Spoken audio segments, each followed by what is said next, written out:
Hello everyone, nubkeks here. Welcome back to Nub Raids. Let's click go. In today's video, I want to teach you how to build a go second nuker for Raid Shadow Legends. A champion that can take a hit and then go in and actually do a huge amount of damage and destroy the enemy team. I'm going to talk about 7 different things to combine to actually make that happen. Kaboom. This video, as you can see, is inspired by Staltus. He's kind of currently my new favorite champ. He was the last guaranteed ancient champion, 150 ancients for the guaranteed Staltus. I love this guy. I think he is insanely good. And yeah, I just think he's a monster. I actually had a problem where I actually had a one-man defense in. I had Staltus in. And I forgot, and I was going, why am I winning all my arena defenses in Gold 5? And that's how. So I'm going to break down the 7 steps for how to build them. Obviously, Staltus is a ridiculous example that I've got geared very well.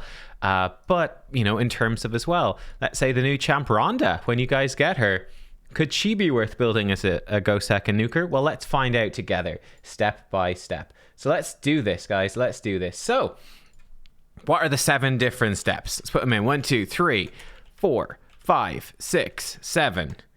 Dot. There we go. Okay, so step 1.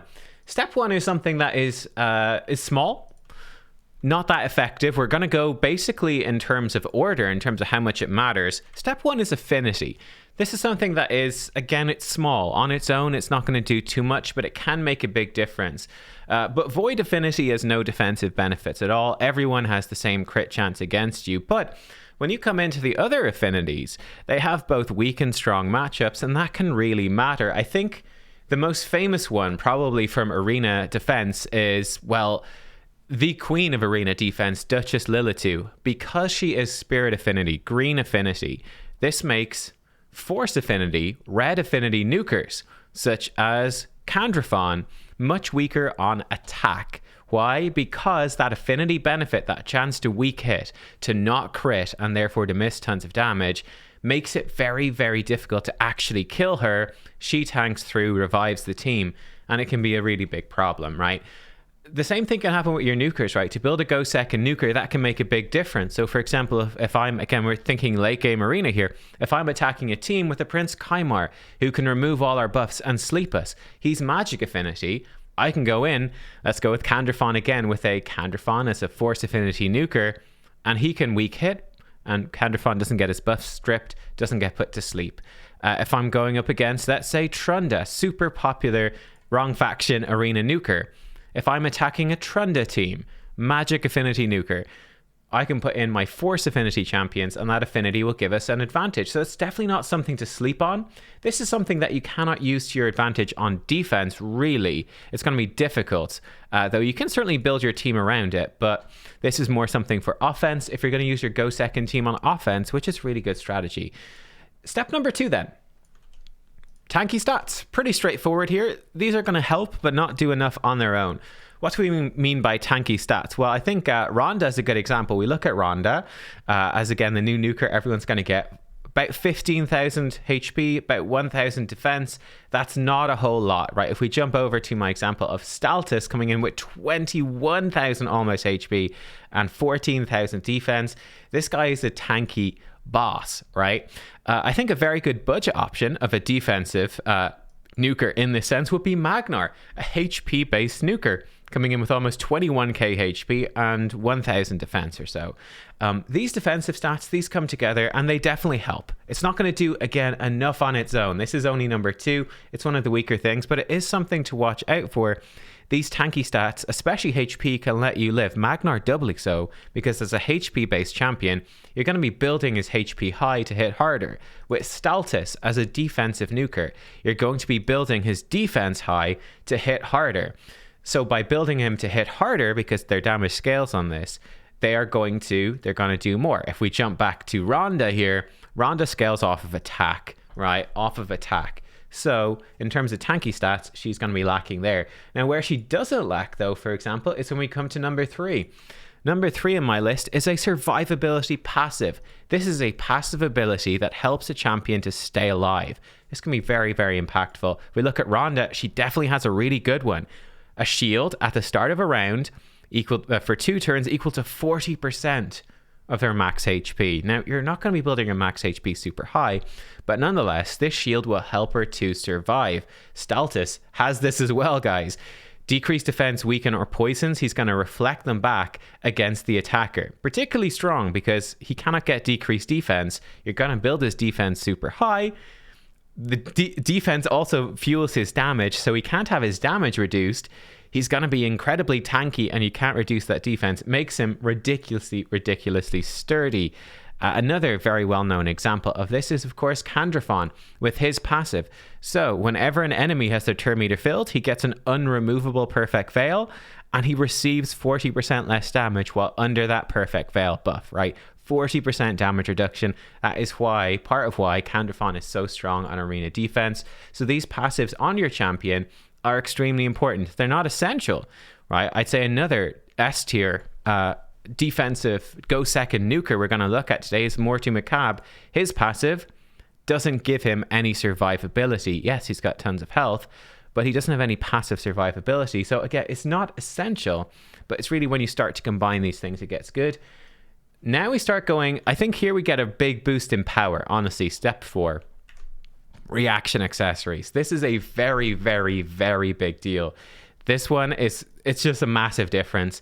What are reaction accessories? In case you don't know, here's one right here. Actually, hopefully I'm not blocking it. I'm not.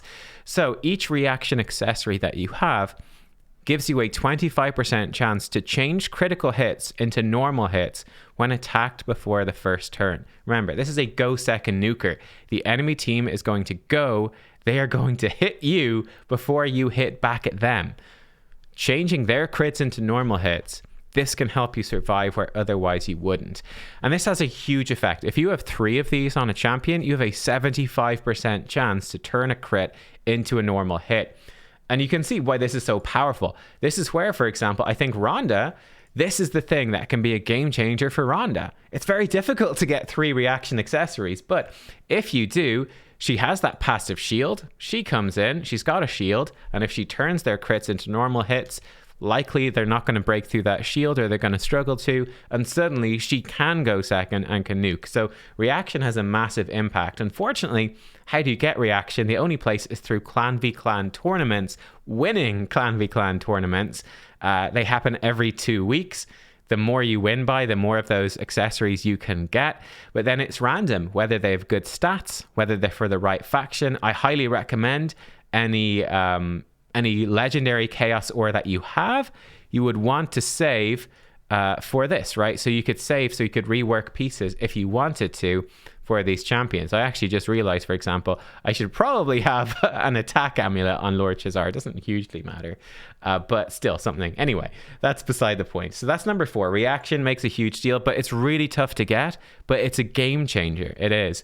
Now, what's more powerful than reaction? Well, gear sets. And in particular, guys, Stone Skin makes a massive difference. And this is where the stuff really opens up. So of course we get Stone Skin from Hydra. So going in, doing Hydra, you get, more and better pieces from higher levels of Hydra. And it's just a really good reason. But even farming just normal Hydra, like if you can come in and you can get 6 million in normal Hydra, it's going to take you a few months to get there. But when you're a few months into the game and you can start doing this, you can start getting 6-star mythical, 5-star mythical, just 6-star, 5-star legendaries. You start building that up, and this can give you a huge, ridiculous level of protection that is really the key. It's one of the most powerful things you can do for your champion. So if we look at Staltis, I have him in 6 pieces of Stone Skin. Number 1, you can see that we go back to those tanky stats idea. This boosts your tanky stats. It's going to give you up to 30% more defense, 8% HP, 40 resistance, tanky stats. It's going to help with that. But then the Stone Skin buff with 4 pieces, you get it for 1 turn. With 6 pieces, you get it for 2 turns, right? That Stone Skin, it gives you a huge shield and a huge damage reduction as well. It basically makes you unkillable. The only weakness is bombs. Bombs will do more damage against Stone Skin, so bombs will hard counter you, but you can fix that with a cleanser, or if they don't have bombs, there's not that many bomb champions in the game, definitely something to consider, right? It can be very, very strong.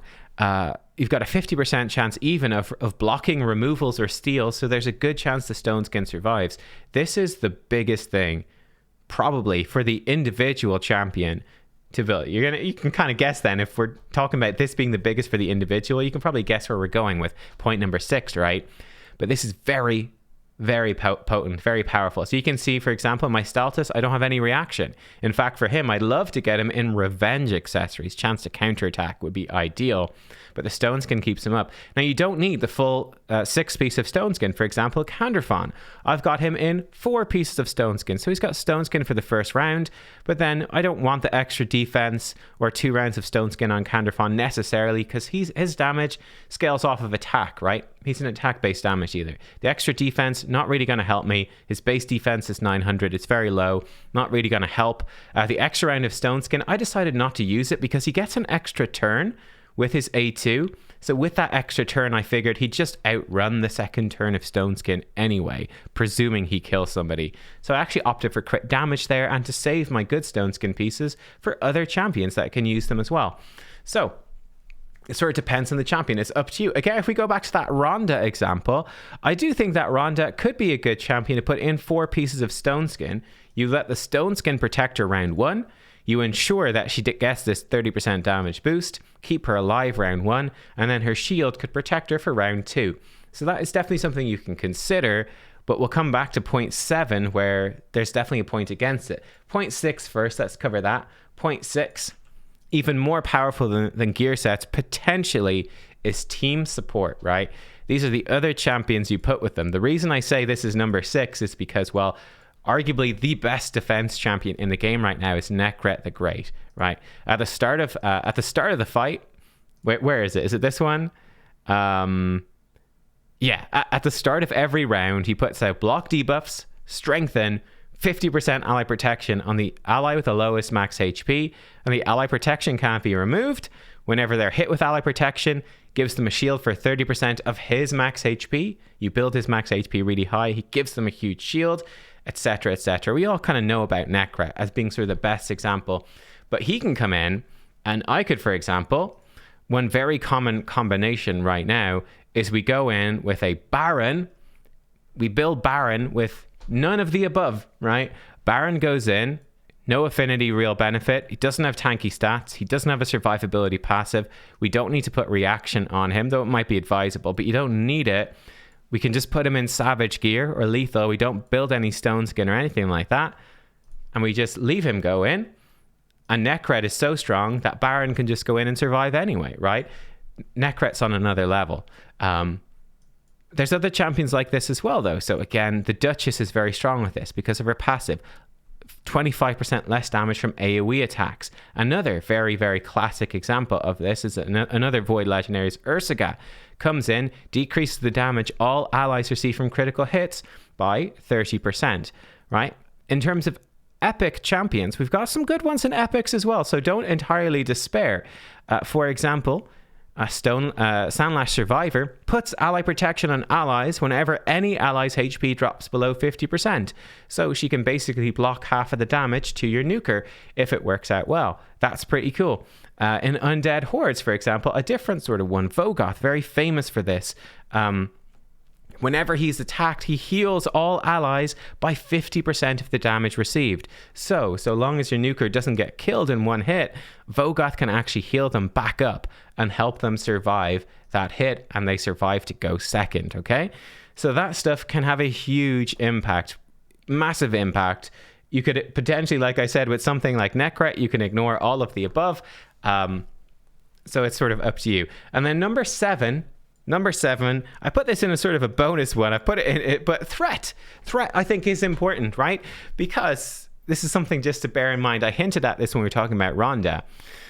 You could do all this stuff, put in someone with a good affinity, tanky stats, survivability passive, put them in reaction and stone skin with things to keep them alive, but we're talking about a nuker here at the end of the day.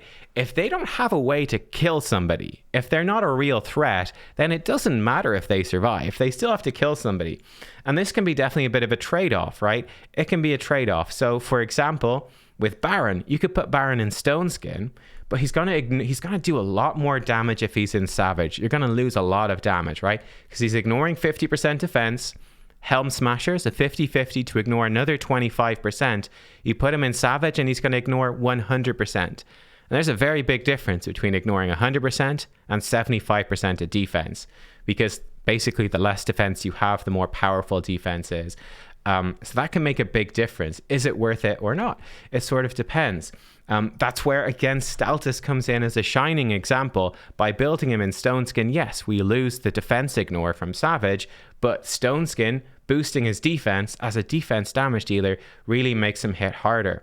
I think they're adding a lot of champions like this into the game. Harima, the new hot legendary. A lot of people want defense-based nuker, right? So again, building her in Stone Skin, giving up Savage, can actually work to your benefit. You can get away with it. Or you could stick her with some Defiant, right? The new Defiant set, which I actually don't have any pieces of really, but Defiant, the new Forge set, 10% defense and less damage from enemy AoE attacks is a pretty huge deal.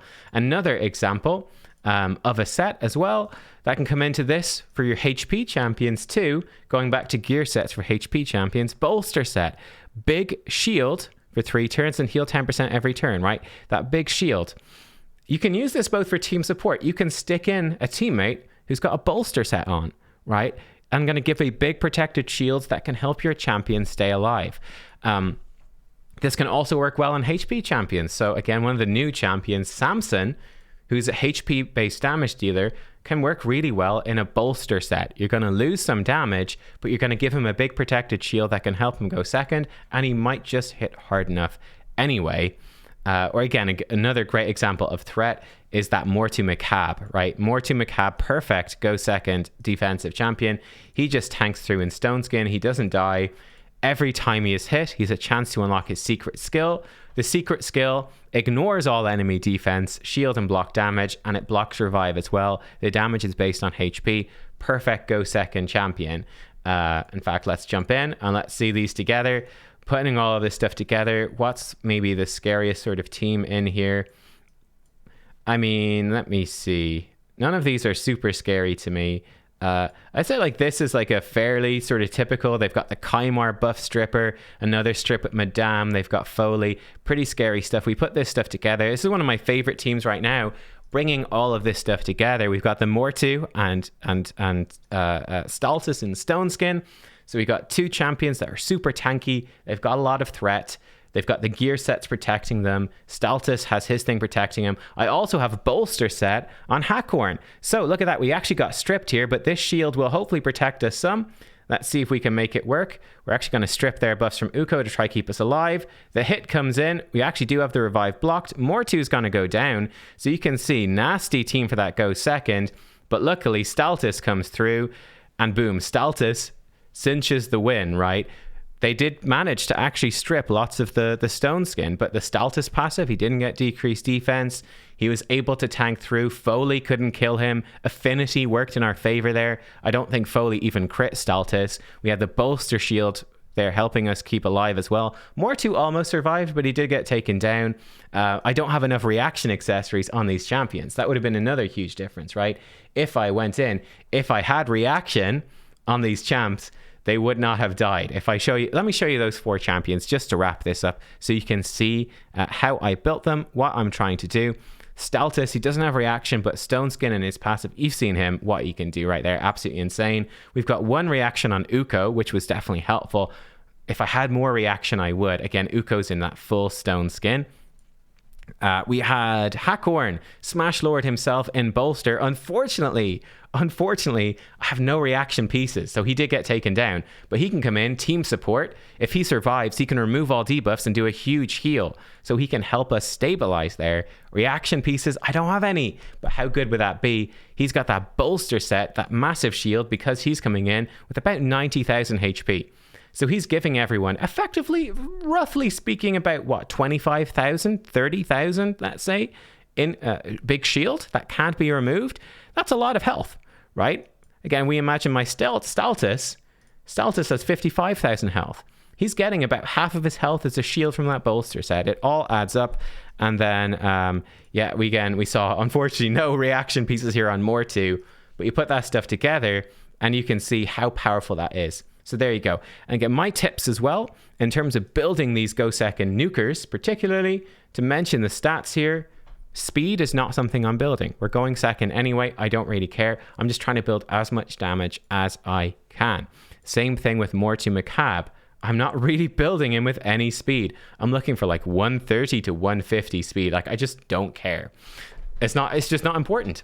I'm gonna pick up some speed stats on pieces of gear because Stone Skin is a bit limited. In fact, very limited. I don't really care about speed. I just want as much crit damage as possible. My second Mortu, same thing. He's in Stone Skin. Actually, he might be not quite as well geared. He's missing some crit damage. His crit damage is a bit low. But again, I just don't have any speed. Speed is just not a factor. So you guys get it? You guys see what we're working with and how powerful these go second nukers can be. I hope you enjoyed the video. I hope it inspired you with some ideas. But I think this is kind of the future of Raid right now. Or not the future, but this is sort of the current meta. I feel in a lot of ways is, for a lot of folks, is get that Stone Skin from Hydra. You grind Hydra. It can pay off because you can come in and build these absolute beasts, and you can solo teams in the arena. There you go. Thanks for watching. See you next time. Bye-bye.